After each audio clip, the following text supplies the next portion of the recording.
for. I'd be very grateful. Okay, so today, before you leave, you're going to take care of a thank you card. But today, we're talking about the colors of Christmas. We're continuing on our series. Last week, we talked about the color green. And people get it. Christmas is about green, and we talked about how whenever you see green, you're supposed to remember one word. Who remembers what the word is? Eternity. Eternity, that's right. Nice. When you see the color green, you need to remember the color of eternity. Now, we're going to continue on the series over the next couple of weeks. We're going to talk about different colors. Today, we're going to take on a new color. And then on the Christmas celebration services, like Deanna said, on the 24th, on the 23rd in the evening, and the 24th in the morning, we're having our celebration services. And on that night, we'll finish up this series. And we have a special gift for every single family who comes that night that'll remind you of all four colors of Christmas and really what Christmas is all about. I'm super excited about this gift, the way it's come together. And what I know is you're going to take this gift and it's going to be something you're going to use year after year. You're going to get it out each Christmas, and it's going to help us all remember what Christmas is really about. And so please plan on coming on either Saturday in the evening, the 23rd, or Sunday the 24th in the morning. Now, just to be really clear, it's going to be the same service both in the evening and the morning. And some of you are not going to remember this, and you're going to show up to both services. And then I'm going to find out who doesn't pay attention. That's the way it's going to go. But it's going to be the same service in the Saturday evening and Sunday morning. So pick one and come. I've got a gift for you, but more importantly, don't come alone. Bring somebody with you. There are people in your life who are waiting for an invitation, and they need you to invite them. And so please plan on bringing them. I've got a gift for them too. And so I'm excited about this gift for Christmas Eve celebration services. So the first color in our series is the color green. When you remember, you got to remember that Christmas is about eternity. Christmas is about eternity, about Jesus bringing us eternal life.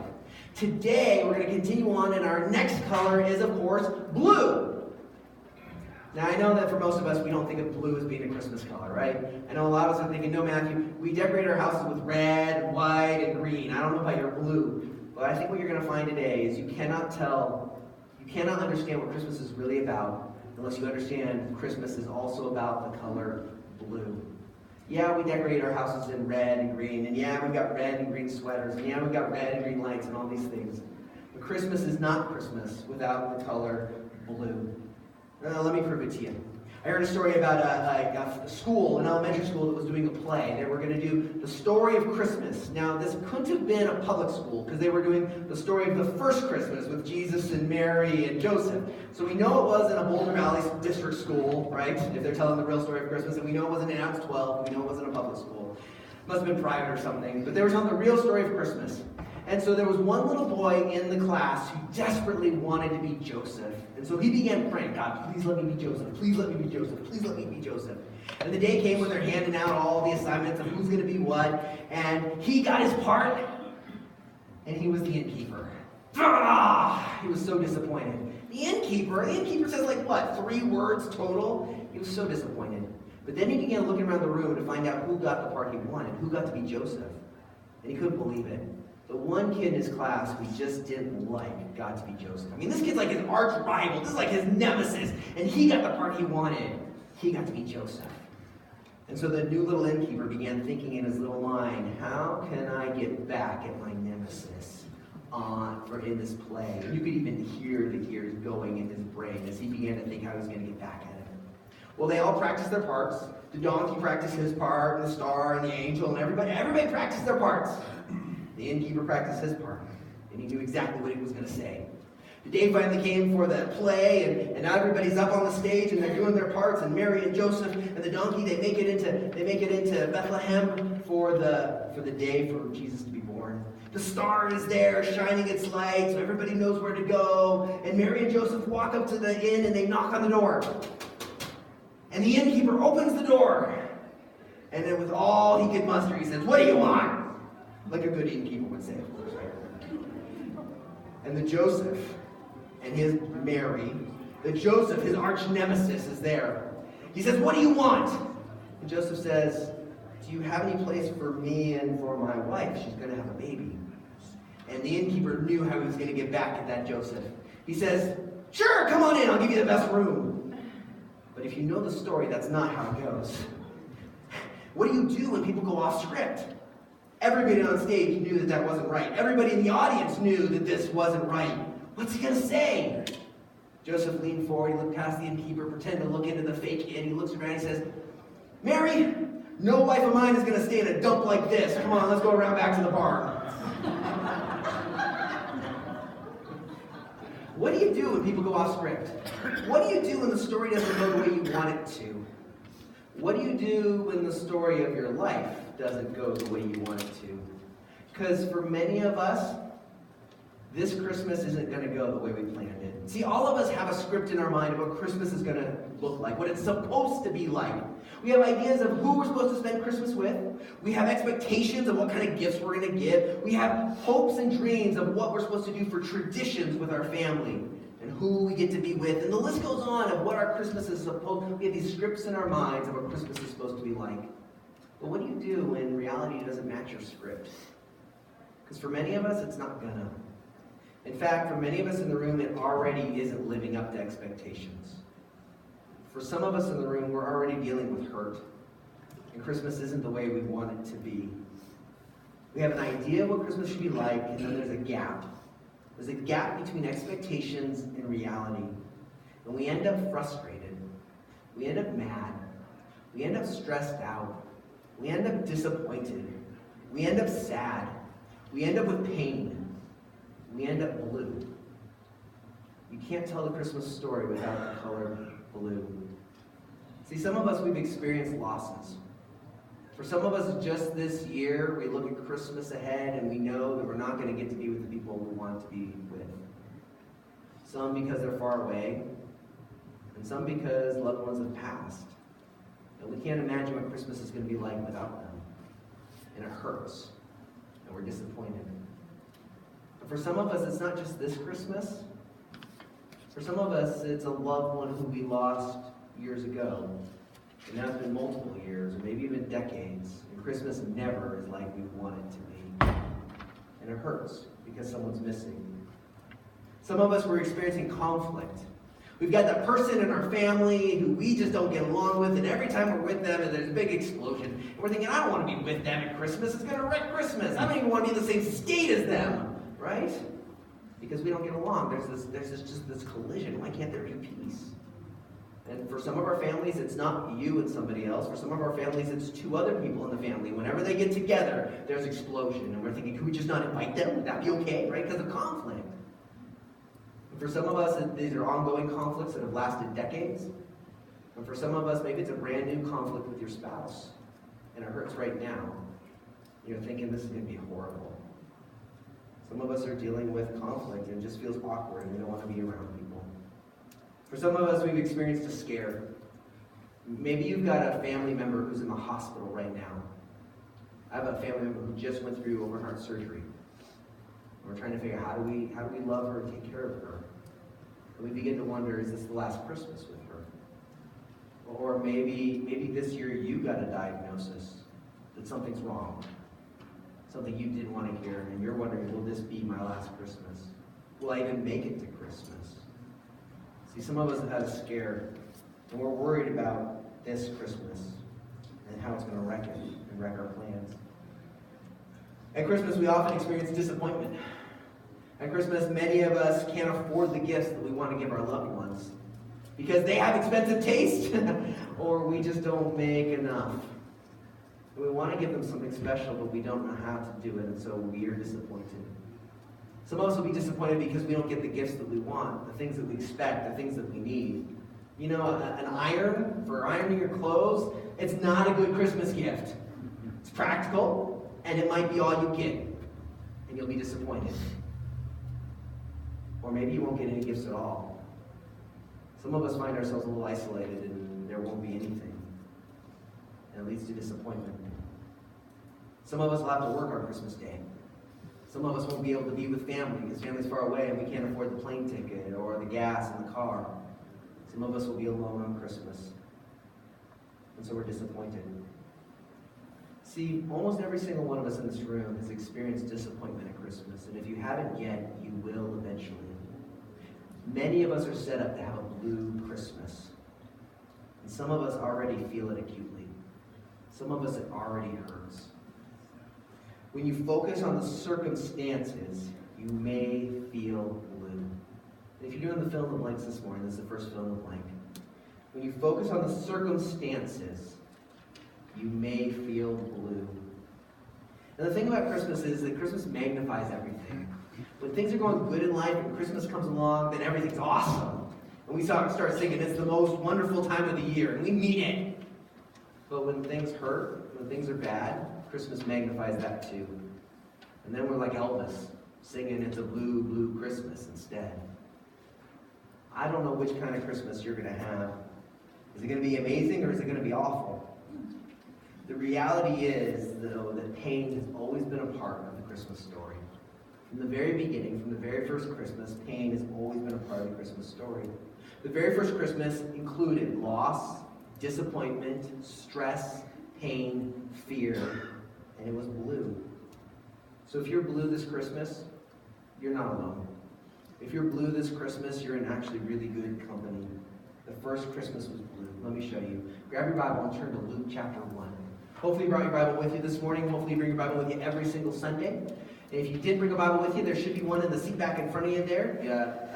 In the front of every Bible is a table of contents to help you find where we are today in Luke chapter 1. Also, if you have your smartphone with you today, you can go to YouVersion, youversion.com. Got the whole Bible right there in your phone. Luke is in the New Testament. It's one of the four Gospels, Matthew, Mark, Luke, and John. They tell the story of Jesus' life, death, and resurrection. And Luke and Matthew specifically tell the story, the details of Jesus' birth. Luke, though, backs it up just a little bit and starts by telling us, this morning we're going to read about how Mary found out she was pregnant. Now, I know that every single one of you mamas in the room, you remember that moment when you found out you were pregnant. And for some of you, it was well planned and you were excited for it. And some of you, it wasn't so well planned. And it was a bit of a surprise. Mamas always remember that moment when they found out they were pregnant. Here's the story about when Mary found out that she was pregnant. Luke chapter 1, starting in verse 26. It says, in the 6th month of Elizabeth's pregnancy, now Mary and Elizabeth are relatives. Elizabeth should have never been able to have a baby either, and so late in life she's having a baby. This is exciting stuff in the family. In the 6th month of Elizabeth's pregnancy, God sent the angel Gabriel to Nazareth, a town in Galilee, to a virgin pledged to be married to a man named Joseph, who was a descendant of David. And the virgin's name was Mary. Everybody say Mary. Mary. Yeah, here's a story about Mary, about how she finds out she's pregnant. But stop for just a minute. Don't run ahead. Think about who Mary is. See, sometimes we hear the Christmas story and we go too fast. Who was Mary before the angel showed up? What were her expectations for life? What was her script that she had planned out? What was her life supposed to be like? See, before the angel shows up, who is Mary? Mary's a young girl. We don't know exactly how old she is, but she's probably not yet 20, what we would call an adult. She's probably what the Jews call an adult. At age 13, there's the bar mitzvah, and a young person becomes an adult. We guess that Mary was older than 13, but younger than 20. And more likely than not, she was on the young side of that spectrum. Mary was in a great place in life. She was excited because she was engaged. She was going to be married. She fell in love with this guy named Joseph, and the two of them were planning their wedding. And she couldn't wait for it to come. You know, she was picking her dress and picking her flowers and picking the cake and all this other stuff, right? She's making her guest list of who's going to come to the party. She is excited. She's in love, and she's planning her future life. And she couldn't be more happy. And then the angel Gabriel shows up. Let's read what happens. Verse 28. The angel went to her and said, greetings, you who are highly favored. The Lord is with you. And Mary was greatly troubled at his words and wondered what kind of a greeting might this be. Now just real quick, if an angel shows up to you, you're going to be just like Mary. You're going to be like, what's going on here? What do you want from me? What do you say? I mean, that's what we'd be like too. Mary's wondering, what is this? Because angels don't show up every day. In fact, most of us will go our whole physical life and never see an angel. So when the angel shows up to Mary, Mary knows she's in for something, but she doesn't know what. Mary was greatly troubled at his words and wondered what kind of a greeting this might be. What's he going to say? Verse 30. But the angel said to her, do not be afraid, Mary. You have found favor with God. You will conceive and give birth to a son, and you are to call him Jesus. Everybody say that. Jesus. You're going to have a baby. And at that moment, all of her dreams come crashing down and fall on the floor and break into a million pieces. This was not in the script. This is not what she had planned. This is not what she had wanted. What followed next was not a bunch of holly jolly Christmas for her, right? Not at all. You know that at that moment, when she found out she was pregnant, her whole life changed. As she's walking around town, when she started to show, you know, everybody began to point. Say, did you look? Did you notice Mary? Oh, did you hear why Mary and Joseph are getting married? It's because she's pregnant. And their reputation was thrown in the trash. You know that because of this pregnancy, you know that they lost some friends over it. I would guess they probably lost some family members over it too. Can't believe Joseph. And there were family members who wrote him off, didn't want to talk to him anymore.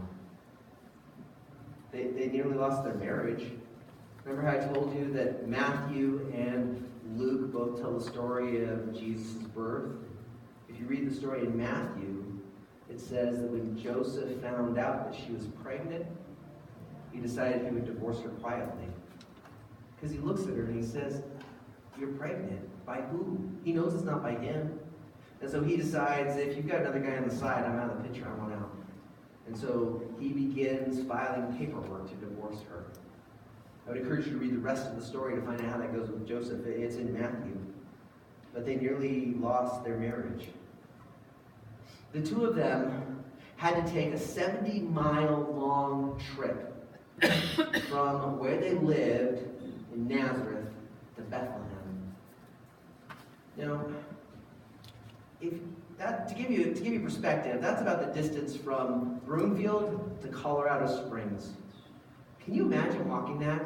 70 miles. Can you imagine a pregnant woman walking 70 miles? When you're 9 months pregnant, you don't want to walk to the bathroom, let alone Colorado Springs, right?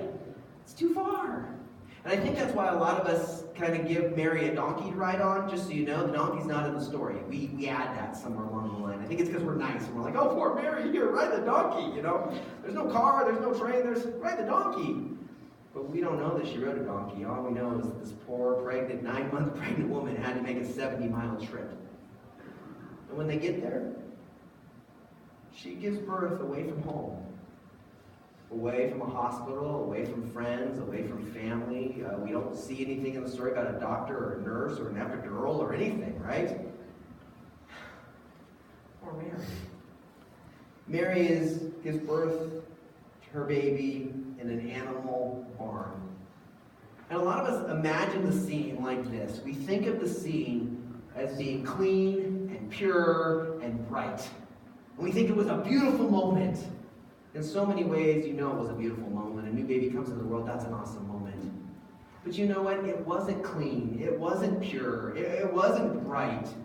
They had no hand sanitizer. They had no beautiful Christmas music playing softly in the background. They had no scented candles to make everything smell good and make everything just perfect the way Mary wanted her first baby to come. No, what was it? It was in a barn that's dirty with manure and in the public. People stopping by. They're alone and they're poor. This was the first Christmas. And then people start showing up. Now, for any of you who've ever been in the hospital, you're always thankful when somebody stops by to see you. It's good to see a friend, but you feel a little exposed, right? You're like trying to cover up with your robe that's far too small, that blanket they give you that's not big enough too, and it feels uncomfortable when it's people you know and love. Mary's got complete strangers showing up to her, to the barn. And who are the first people to show up? Shepherds. Complete strangers who smell like sheep. And for those of you who don't know, I've been around sheep smell bad. Sheep smell really bad. And shepherds, by the way, smell pretty bad too. So strangers are coming by and they're oogling the baby, can I hold him, and all this kind of stuff. And these are the first people who stop by, complete strangers. This is uncomfortable for her. And then some of the first baby gifts that she gets are gold, frankincense, and myrrh. Now, if you've just had a baby, some gold sounds really good because kids are expensive. You're like, yeah, gold, bring it on, that's great. But frankincense is what they would burn in the temple as a gift to God. And myrrh is embalming spices. Oils that you rub on a dead body to slow down the process of decay so people can come and give their last goodbyes, and to cover up the smell of decay. What kind of baby gift is myrrh? Mary's like, I don't remember registering for that at Babies R Us. That wasn't on my list. Myrrh. But what? Can you imagine the pain that was in Mary's heart as she's reminded why Jesus came into the world? As she's reminded that he was born to die? This is hurt. This is pain. This is discomfort. This is stress. This is a blue Christmas. There's no doubt about it. You know that this wasn't how Mary wanted her baby to arrive. None of this went according to the script, but this is how the first Christmas went. Christmas has always been blue. The circumstances of your Christmas may not be the way you want them to be. It may not go according to your plan. It may even be downright painful even right now. But here's the key. When you focus on the circumstances, you may feel blue. But focusing on Jesus can change the hue. When we focus on Jesus instead of the circumstances, it will change Christmas for us. It will change the color of our Christmas. It reminds me of the song, Joy to the World. See, Christmas should be about joy. That's what we always think. And so if we can change our Christmas to be about joy, how do we do that? And so I think of that song, Joy to the World.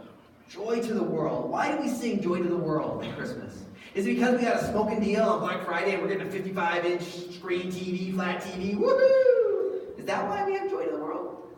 Do we sing Joy to the World because there's peace in the world and we finally arrived at that magic moment? No, not at all. Why do we sing Joy to the World? The next line of that song says, Joy to the world, the Lord has come.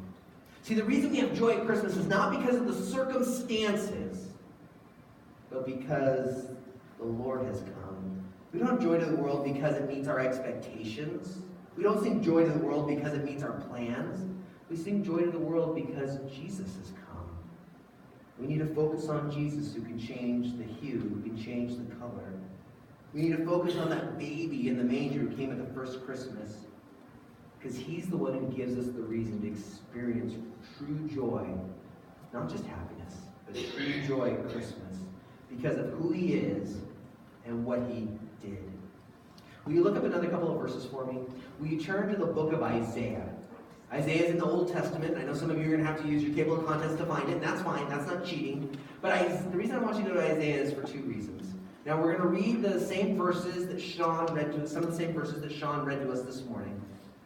But Isaiah is where many of the promises about Jesus' coming are. Isaiah is filled with all sorts of prophecy that says how you'll know who Jesus is, how you'll know who the Christ is, the Messiah is, when he comes. Messiah and Christ are some of these words we throw around a little bit, especially at Christmas time. But Messiah is the same word as Christ. Messiah is Jewish, a Jewish word. Christ is a Greek word. They both mean the same thing. They both mean the conquering king, the one who saves us. And so Isaiah talks about the Messiah who will come, the Christ who will come. And the words that we sing in Joy to the World, that song, they all come out of these verses in Isaiah. And so I want you to turn to Isaiah chapter 9. Isaiah is in the Old Testament. Like I said, it was written about 700 BC, about 700 years before Jesus was born. During this time, the nation of Israel, God's people, had walked away from God. They kept calling themselves God's people. We're God's people, but we don't really have a relationship with him anymore. We're doing our own thing. And they did whatever they wanted.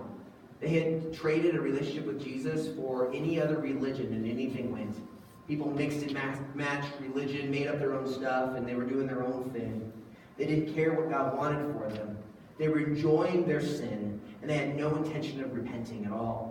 And so God withdrew his protection from them. He said, you can't just call yourself my people. You need to live as my people. And if you're not going to live as my people, I will withdraw my hand, withdraw my protection from you. And so Isaiah has been warning them that God was going to do this, and they didn't change. And so God removes his hand of protection from the Israelites, from the Jews.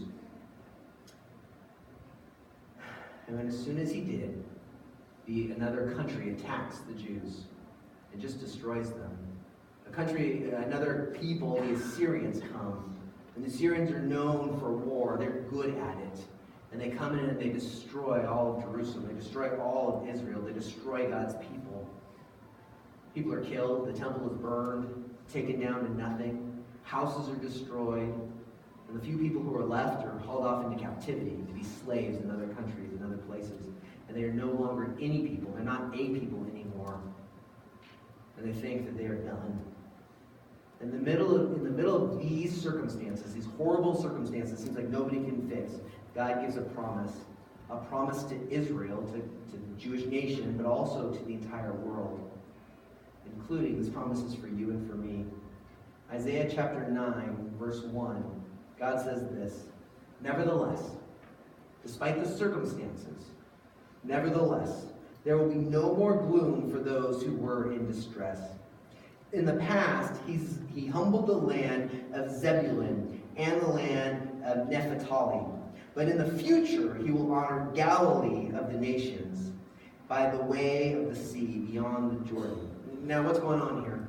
I think a map helps in this experience. See, like the Christmas story, sometimes we go too fast, we read the scriptures, and we're like, I don't understand it, and we just keep reading instead of stopping to figure out what's going on. Let me show you this map to help you get an idea of what's going on. What we have here is Israel. We've got the Mediterranean Sea on the left. You can see the Dead Sea down to the bottom. And each one of these little colored blobs there are the lands of the 12 tribes of Israel.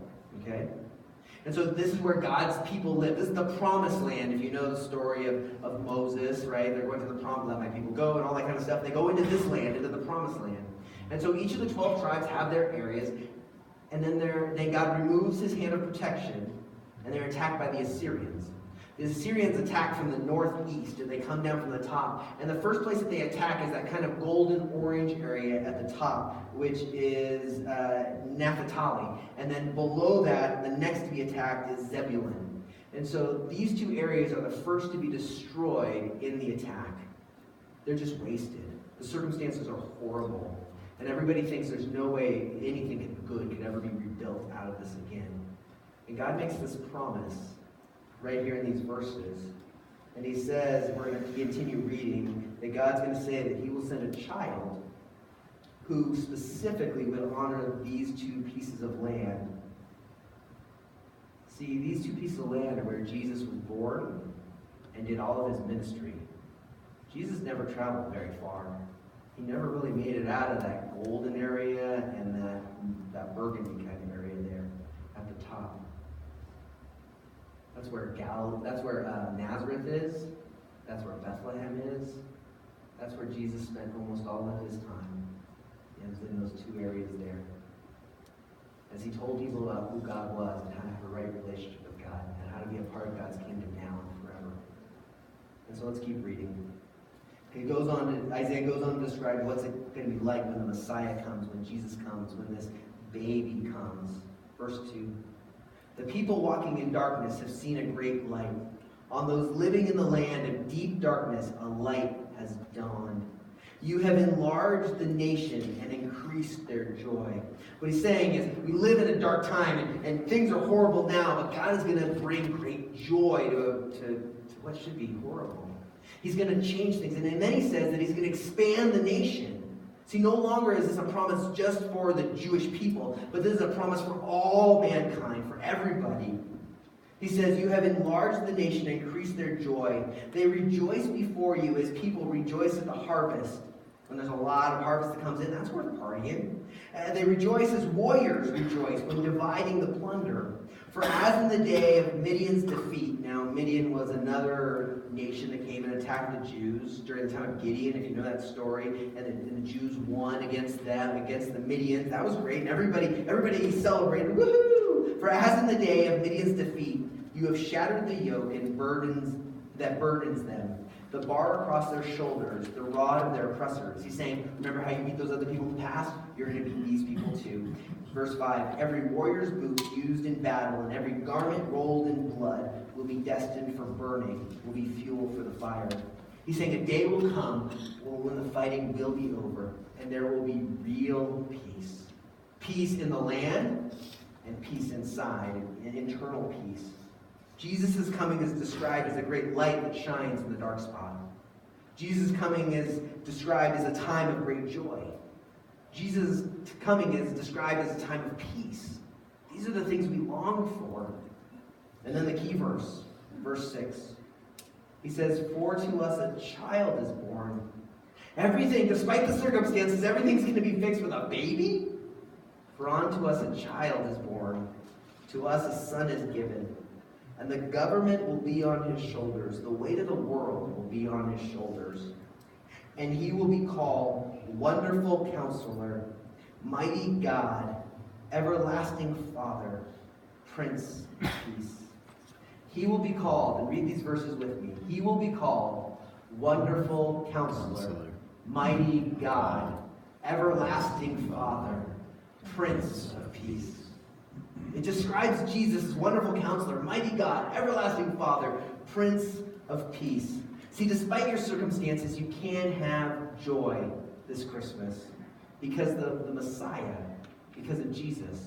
Regardless of what the circumstances are, we can have joy because of Jesus. And then there's one verse we learn so much about who Jesus is. So much about the Messiah who comes as a child. He's God come in the flesh, packed up as a little baby in a human suit. He's fully human, but at the same time, he's still fully God. He's both. He's the Son of God. He's human and divine. There's something special about Jesus. They called him Wonderful Counselor. Wonderful Counselor. What does that mean, Wonderful Counselor? Wonderful means it's beyond description. However well you could think to describe Jesus, he's better than that.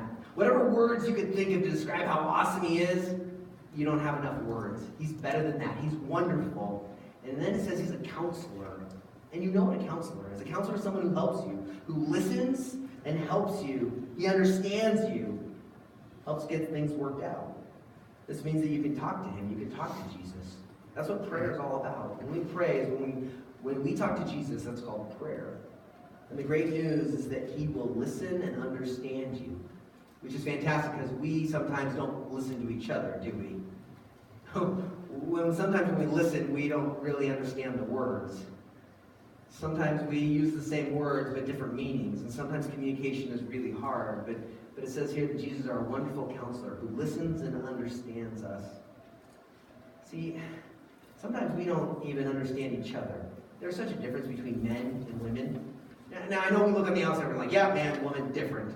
But we think differently. The way our brains are wired, think differently. We use words differently. We communicate differently. Men and women are just different. It turns out, I just read the study, it turns out that we even shop differently. When we go Christmas shopping, men and women shop differently. This is crazy. Take a look at this map. According to the study that they did, they gave men and women the job of going Christmas shopping. And they have some stuff they got to deal with. Now, you got to understand that this is not just a day in the life of one day in the middle of summer. This is, you got Christmas to deal with and all these other things going on in your mind. And so we send the guys to the mall, and then we send the ladies to the mall, and we say, get a pair of pants. And the men get in and they get out. According to the study, the best time a man had was 6 minutes, and it cost him $33. He, of course, paid full price for those pants. And he got out. Get in, get out, get on with life. Done. According to the study, one of the ladies got in 3 hours and 26 minutes. And as you can see, she visited most every store in the mall. Because there's lots of good stuff to find on her way to the pants, which she eventually found. She, of course, did get the pants. She probably got a really good deal on them, by the way, too. But she also found, as you can see, she also found a number of other great things. Because Christmas is coming and she's got a lot to get done. And so she's going to get as much done in this one trip as she possibly can. So you know at the end of the day, you know what it cost her? $876. You know at the end of the day that this husband and wife look at each other and she said, I got Christmas all done. He's like, yeah, I got pants. You know, got in, got out, I got pants. We just think differently. And everything we do is different. And sometimes we don't understand each other. But this is what you need to hear in these verses. God does understand you. Whatever it is you're going through, whatever the hurt is, that even if nobody else understands it, he does. He gets you. He knows what you mean. And he's there for you. He's your wonderful counselor. Hebrews 4:15 puts it this way. Jesus understands every weakness of ours because he was tempted in every way. Jesus came into our world. He lived this life like you and I have lived it, but he lived it differently than us. He was tempted in every way as we are, but he did not sin. He understands the pain that you're feeling. If you're feeling pain this Christmas, he understands. If you're feeling blue this Christmas, if you're feeling stressed this Christmas, if you're feeling disappointed this Christmas, he understands fully. And he's eager to be your counselor, to counsel you, to show you how to live in a way that honors him. He's our wonderful counselor. Next, it said that he's our mighty God. He's our mighty God.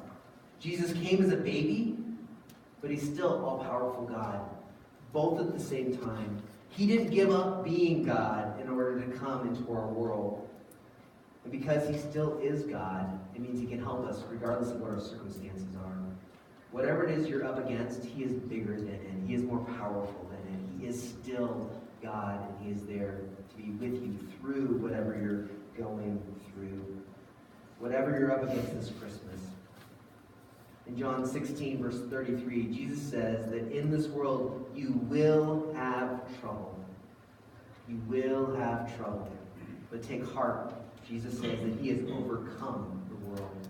Whatever you're up against, he's already overcome it. Whatever you're up against, whatever hurts, he's already taken care of it. The verses that we read in Isaiah said that he is our everlasting Father. Now I know that some of you, especially those of you who think concretely, you're like, I thought Jesus came as a baby and now he's a dad. This is confusing, right? How can you be baby and father at the same time? What is it talking about? It's talking about how Jesus has the heart of a father. A father who always loves and takes care of his kids. A father who loves and takes care of his people.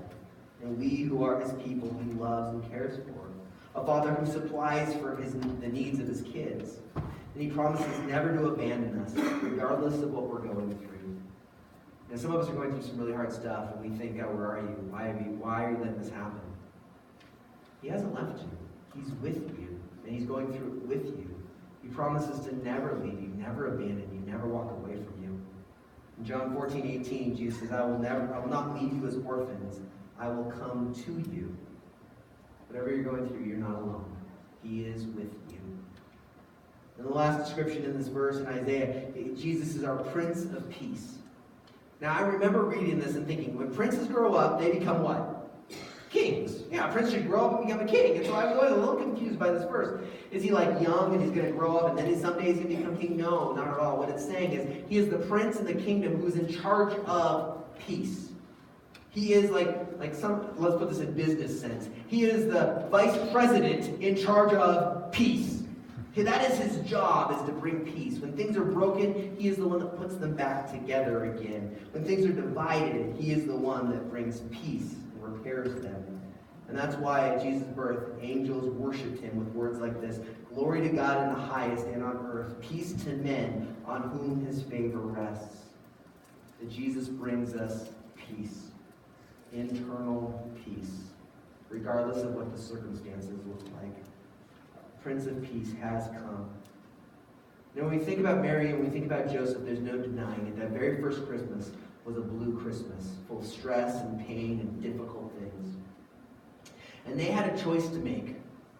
Would they focus on the circumstances, or would they focus on Jesus? And you have the same choice to make. If your Christmas is already blue, if your Christmas already hurts, if your Christmas is already uncomfortable, because some of us just want to skip past it. Some of us don't even want to go there. Could we just skip the 25th and move on? Because it hurts. And some of us, we will, in the days and weeks to come, we will find the stress mounting, we'll find the hurt mounting, and we'll find things turning more and more blue. We have a choice to make too. Will we focus on the circumstances, or will we focus on Jesus, who will change the hue? What will your focus be this Christmas? The decision is yours to make. My encouragement to you is to make sure that you're focusing on Jesus this Christmas. If you need guidance and wisdom on what to do, Jesus is your counselor. If you need help in what you're facing, Jesus is mighty and Jesus is God. If you need comfort this Christmas, he's your everlasting Father. If you need peace, Jesus is the source of the peace that you need. Make sure you're focusing on Jesus this Christmas, not the circumstances. Let me pray for us. God, none of us want Christmas to be blue. We want it to be happy, we want it to be exciting, we want it to be full of joy. But God, we also realize fully that joy is more than just a feeling. It's different than happiness. And so, Jesus, this morning what we're asking for is your joy to fill us despite the circumstances. Folks, would you pray right now in the quietness of your heart? If something is hurting, if something is disappointing, if something is not missing, is not the script that you want it to be, would you tell God about it? Right now, tell God about the circumstances. Be honest. You don't need to sugarcoat it. You don't need to hold back. This morning, as I've been looking around the congregation, there are some of us who have lost loved ones just in the last couple of days. And there are some of us who are dealing with broken relationships. Kids who walked out of our lives. People we wish would walk out of our lives. Some of us are dealing with divorce. Some of us are dealing with physical pain that won't go away. Some of us are dealing with financial trauma. There's no doubt that some of us are blue. And we're sitting right next to someone who is doing really well, who is excited about Christmas. If you're blue, if things hurt, tell Jesus about it right now. And if you are not, if you're excited about Christmas, then be praying for the person sitting next to you. If you're blue, commit all of those difficult circumstances to God. Tell him about it. And ask him to help you see his face, Jesus' face, despite the circumstances. Ask God to give you spiritual blinders so that all you see is Jesus. So that he'll change the hue of your Christmas.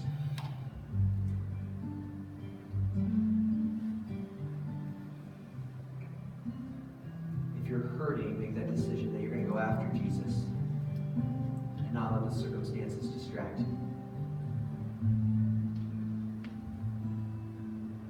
God, I come to you this morning and I lift up my friends and I lift up my church family and I pray that you would change our blue Christmases. That because of you, that you would fill us with true joy. Because of who you are and what you've done. God, I pray that you would exchange our expectations. You would change our hurts. You would change our pains. You would take our stresses. And instead of us holding on tightly to those things, we would hold on tightly to you.